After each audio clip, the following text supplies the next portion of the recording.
All right. In this video, we're going to talk a little bit more about team collaboration. So there's a couple of different ways that you can collaborate with your team from an existing design. The first one is to actually create a copy or a fork. Let's say that you've put something together and one of your teammates wants to make some changes to it, but you don't actually want to modify the original, right? What you can do is just hit that fork button and you see that we get another copy of it right away.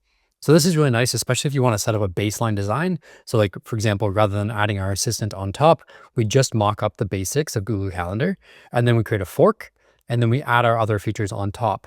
And that baseline prototype gives us a place to start over and over again without necessarily having to go through all the steps of creating Google Calendar, every single time. We just create the fork and use the fork over and over and over again. So that's one quick recommendation, just to speed up your time in terms of how long it takes you to prototype. You can just set that baseline up and then reuse it. Very similar to like if you were in Figma and you set up a baseline of your existing design, you wouldn't like restart from scratch on every feature. You would create a copy first and then test your ideas on top.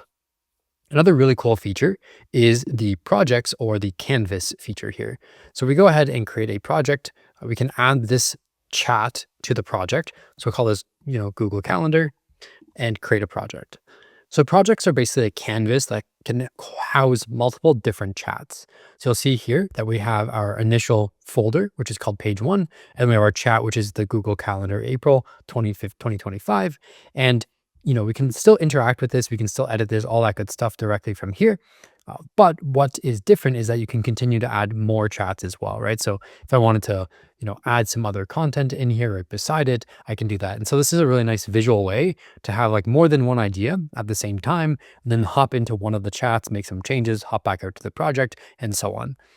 You can hook up chats so that you can route between them. So you have one part of the page over here and then another part of the page on another chat basically, and then connect them together.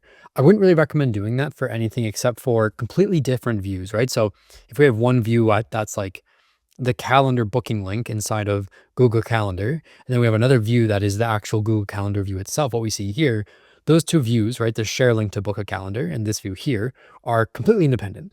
And so that's a good use case for having two separate views.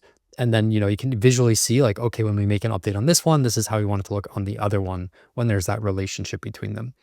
For routing or navigation inside of a view, like let's say, flipping between weekday and month, I would do that within the existing chat, right? Don't try to make multiple chats for that. Do that within the existing chat and set up whatever routing you need in order to do that. And then, yeah, from here, you can obviously share this with other folks. So if you click share in the top right-hand corner, you can share with other teammates and they can hop in here as well.